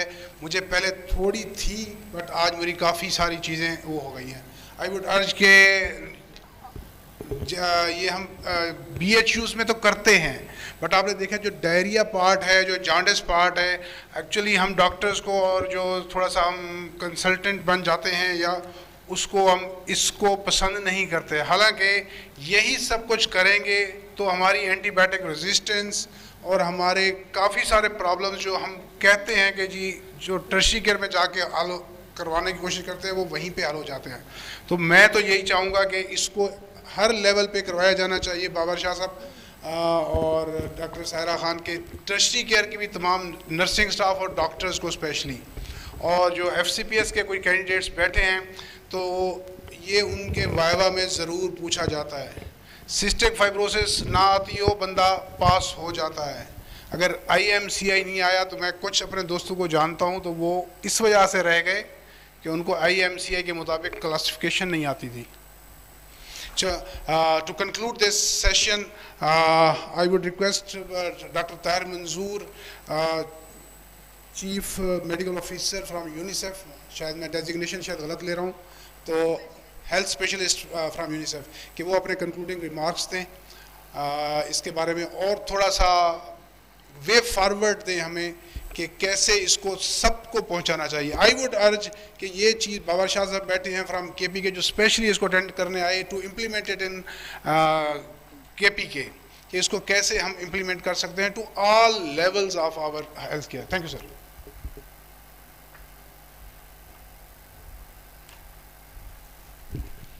बिस्मिल्लाहिर्रहमानिर्रहीम। शुक्रिया डॉक्टर मदर साहब, डॉक्टर बाबर साहब KP से, बाकी जो तमाम डॉक्टर्स नर्सेस यहाँ पे तशरीफ़ फरमा हैं, ख़वातीन व हज़रात, अस्सलाम वालेकुम। मैं यूनिसेफ की तरफ से आपका तहे दिल से मैं ममनून हूँ मुंतज़मीन का कि उन्होंने इस वर्कशॉप का एहतमाम किया। पॉसिबल सीरियस बैक्टीरियल इन्फेक्शंस की management where referral is not possible, और हम इस बात पे इंतहाई सेटिस्फाइड हैं कि ये इंटरवेंशन, ये वाला इनिशिएटिव जो आज से 3 साल पहले 2019 के एंड में हमने एक इंतहाई महदूद पैमाने पे इसको शुरू किया था, वो आहिस्ता आहिस्ता उसकी एक्सेप्टेंस हुई है हाईएस्ट लेवल पे, न्यूरोनेटोलॉजी के हाईएस्ट फोरम पे, और जो न्यूरोनेटोलॉजिस्ट हैं उन्होंने इसको एक इफ़ेक्टिव इंटरवेंशन के तौर पे कबूल किया है। डॉक्टर इरफान साहब का मैं बहुत ममनून हूँ कि उन्होंने इसको ना सिर्फ ये कि इसको एंडोर्स किया बल्कि हमारे साथ मिलकर इसको इसकी ट्रेनिंग्स में, टेक्निकल वर्किंग ग्रुप में हमारी जो इन्होंने गाइडेंस की है, उनकी टीम ने तमाम ने टेक्निकल वर्किंग ग्रुप का पार्ट बन के हमें गाइड किया है। जब शुरू में इसको इंट्रोड्यूस किया गया था तो बहुत इतराज़ात थे इस पे कि ये बच्चा जो 60 दिन से कम उम्र का होता है, इतना नाजुक होता है, इसको LHV या पेरीफ्री पे मेडिकल ऑफिसर जो BHU पे बैठा हुआ है वो हैंडल नहीं कर पाएगा।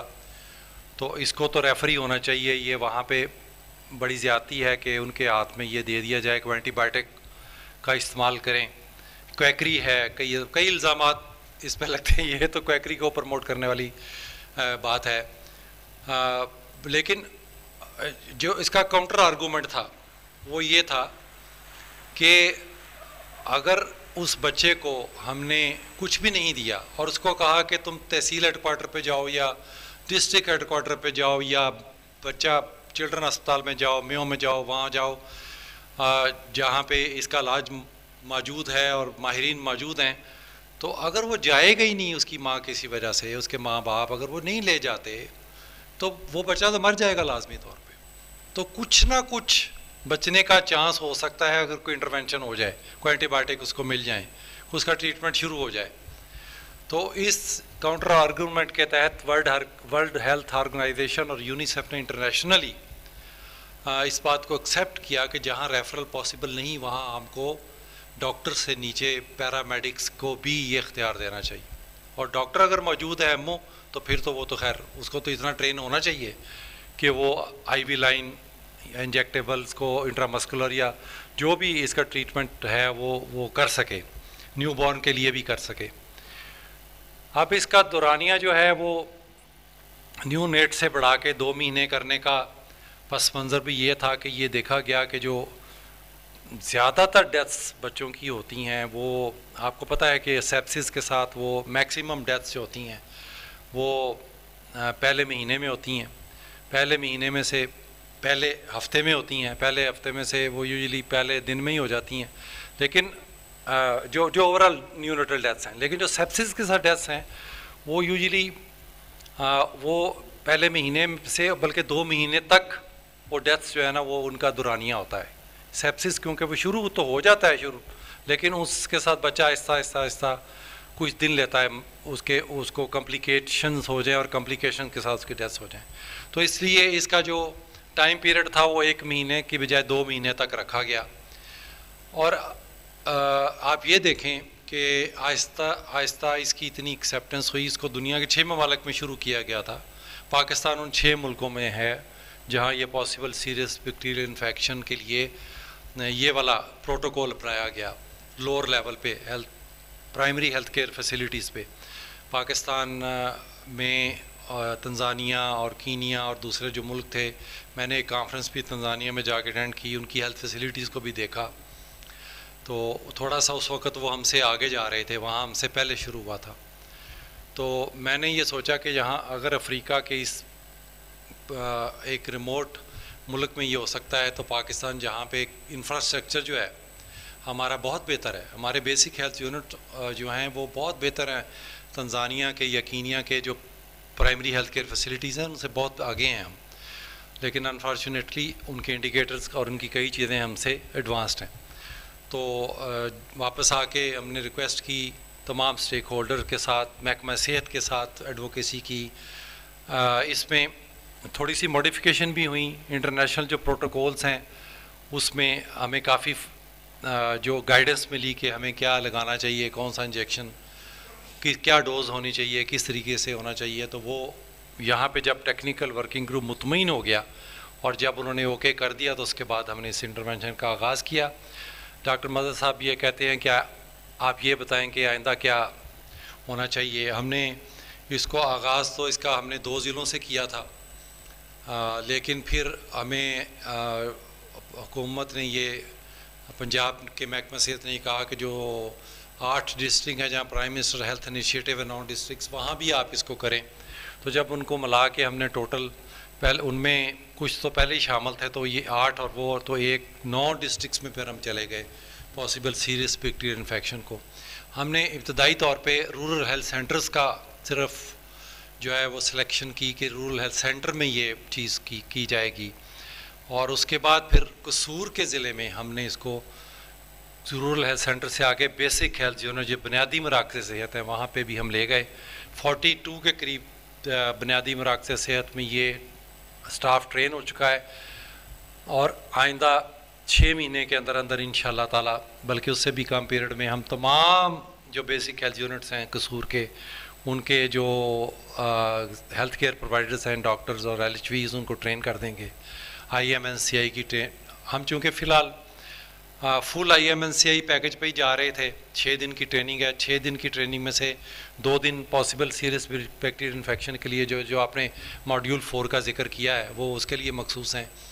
तो ये इस पे भी बड़ी आर्गूमेंट हुए, लेकिन ये भी इंटरनेशनली अब आप देखें कि 6 दिन की ट्रेनिंग में से 2 दिन PSBI के लिए इंटरनेशनली ये एक्सेप्ट हो गया है। और पाकिस्तान नेशनल जो हमारी मिनिस्ट्री है, मिनिस्ट्री ऑफ हेल्थ रेगुलेशन, उसने भी इसको कबूल किया है और तमाम सूबों के लिए इसको यूनिफॉर्म अब ये 6 दिन का जो IMNCI का मॉड्यूल है उसमें ये 2 दिन इसके लिए मखसूस हो चुके हैं। और फिर ये जो एक तो ये IMNCI की ट्रेनिंग है ना, ये जो आप करवाते हैं उन जो लोग सर्विस में होते हैं, जो प्री सर्विस, और ये जो उनके लिए जो अभी पढ़ रहे हैं, नर्सिस बन रही हैं या डॉक्टर्स बन रहे हैं, प्री सर्विस जो IMNCI का जो सिलेबस जो वेरीफाई हो गया या एक किस्म का जिसकी तस्दीक कर दी है मिनिस्ट्री ने, उसका भी ये पार्ट है। तो इंशाल्लाह मुझे उम्मीद है कि जिस तरह अगर ये IMNCI ड्यूरिंग MBBS या ड्यूरिंग नर्सिंग ट्रेनिंग उनका पार्ट बन जाएगी, और अगर एग्ज़ाम में इसके सवाल आने शुरू हो गए, और अगर आप में से जो लोग एग्ज़ामिनर हैं आपने ये पूछना शुरू कर दिया ये लोगों से, तो यकीनन इससे बहुत फ़र्क पड़ेगा। और जो बच्चे पढ़ रहे हैं वो तैयारी करके आएंगे इसको पढ़ेंगे कि ये है क्या, और फिर वो आइंदा अपनी प्रैक्टिकल लाइफ में इसको वो जो है ना उसको प्रैक्टिस करेंगे। और ये एक बहुत बड़ा इतराज़ ये भी था कि ये तो इतने ज़्यादा फार्म है और इतना टाइम नहीं होता। अक्सर जब मैं जाता हूँ ना BHU पे या किसी RIC पे, इवन बड़े THQ पे भी, वो कहते हैं डॉक्टर साहब 50 बच्चे आते हैं, 160 बच्चे आते हैं, 100 बच्चे आते हैं, हमारे पास टाइम ही नहीं है, हर बच्चे को इतना टाइम देंगे, कैसे ये फॉर्म फिल करेंगे। लेकिन यकीन करेंगे कि कुछ अरसे के बाद जब वही डॉक्टर या वो जो हैं हेल्थ केयर प्रोवाइडर्स, वो उनके रिफ्लेक्सेस इस तरह डेवलप हो जाते हैं प्रैक्टिस के साथ कि वो बहुत क्विकली इसमें से गो थ्रू कर जाते हैं इस सारे चेक लिस्ट में से, और बहुत क्विकली वो आइडेंटिफाई कर पाते हैं कि कौन सा बच्चा जो है वो शिकार है पॉसिबल सीरियस बैक्टीरियल इन्फेक्शन का, और कौन सा रेफरल चाहिए, और फिर अगर रिफ्यूज़ करता है रेफरल तो क्या ट्रीटमेंट होना चाहिए। तो ये जो अभी तक हमारा एक्सपीरियंस है उसमें चंद 100 बच्चे जो हैं उनका ट्रीटमेंट हुआ है, जो हमने डॉक्यूमेंटेशन की है, और वो हम समझते हैं कि उतनी वो जानें बच गई जितनों का ट्रीटमेंट हुआ है, क्योंकि सक्सेस रेट बहुत ज़्यादा है।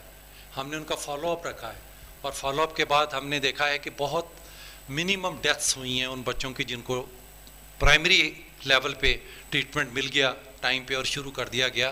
तो उनके फॉलोअप के बाद पता चला कि वो सब तकरीबन कितने % डॉक्टर सायरा, सिर्फ 1.2% डेथ्स हैं। तो आप अंदाज़ा करें कि ये तो टर्शियरी केयर पे भी जो बच्चे आते हैं ये उस डेथ रेट से भी क्या मुकाबला करता है ये डेथ रेट। मतलब वहाँ भी तो इतने बच्चे मर जाते हैं जो आते हैं, बचते तो नहीं हैं सारे, क्योंकि वो पहुँचते ही उस वक्त तक है जब कई जो है ना वो करीबुल मर्ग होते, तो आप लाख कोशिश के बावजूद भी उनको बचा नहीं सकते।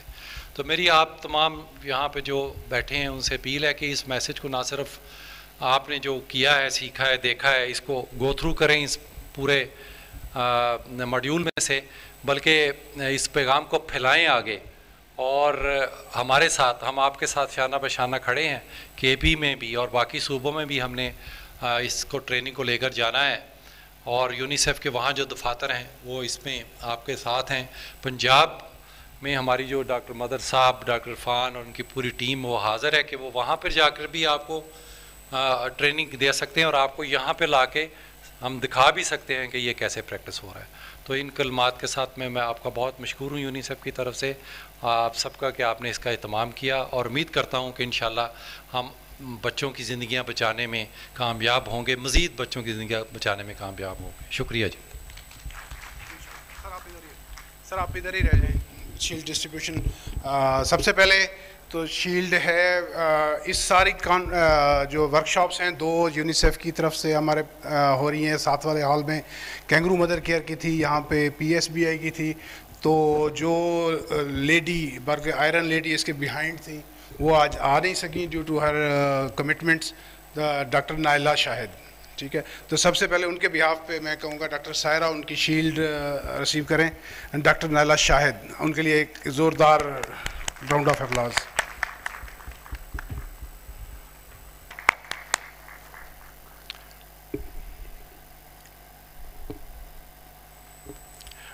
अब नेक्स्ट शील्ड डॉक्टर सायरा के लिए, जो कि मेडिकल ऑफिसर हैं from UNICEF, health officer, sorry मेरे हमारे सॉरी फॉर दैट, तो हेल्थ ऑफिसर हैं यूनिसेफ में। वो ये सारी वर्कशॉप्स जो हैं PSBI, IMNCI, HBB सारे फ्रॉम यूनिसेफ देखती हैं। Thank you ma'am. नेक्स्ट जो शील्ड है वो डॉक्टर नबीला मुश्ताक की हैं, जो कि आज की लीड फैसिलिटेटर थी। ये सारी जो वर्कशॉप है ये इन्होंने ही प्लान की, सारी प्रेजेंटेशंस वगैरह। Round big of applause for her. Next हमारे दो इंस्ट्रक्टर्स थे। जैसे सर ने कहा कि हमने इंस्ट्रक्टर सिर्फ सेंटर में नहीं बनाए हुए, वो हर हमारे डिस्ट्रिक्ट्स और उस पर भी हैं बाबा शाह साहब, ताकि वे लोग वहाँ पे सिर्फ सेंटर से एक बंदा जाए और बाकी लोग जो हैं वो उनसे वो वहीं के ही हों, तो वो फैसिलिटेशन होती है।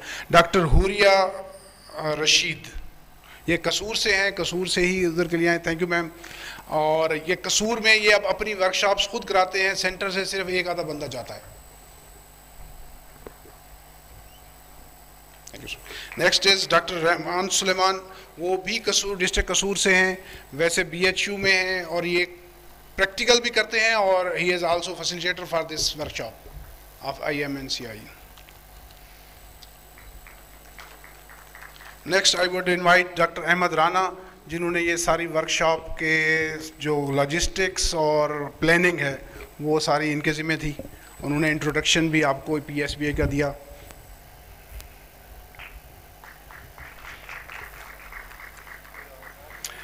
Next I would request miss Abda from UNICEF. सारी लॉजिस्टिक्स फ्रॉम यूनिसेफ जो है इन सारी वर्कशॉप्स की इन ऑल डिस्ट्रिक्ट्स वो इनके ज़िम्मे होती हैं। कोर्स कहीं करवा रही होती हैं, ख़ुद बेचारी कहीं होती हैं, लेकिन she is very enthusiastic about all these workshops. I would request our guest of honour doctor Babar Shah sahab to receive his shield from doctor Tahir Manzoor. Sir हम आपके साथ हैं, पहले भी हम जो करा चुके हैं एस्फिक्सिया के लिए, अब नेक्स्ट इंशाल्लाह ताला इन्फेक्शंस के लिए भी हम इकट्ठे हैं। पाकिस्तान सारा हमारा है, इंशाल्लाह जब भी आपको ज़रूरत हो यूनिसेफ पंजाब की, university of child health sciences की या किसी भी उसमें, we are there. Next I would request doctor Baba Shah sahab to give shield to sir Tahir Manzoor sahab for all his dedication for these neonatology babies। इसीलिए हमने इस दफ़ा जो वो थीम रखा वो भी एक बेबी दो केयरिंग हैंड्स में। Thank you so much sir, thank you so much for all of you, thank you so much.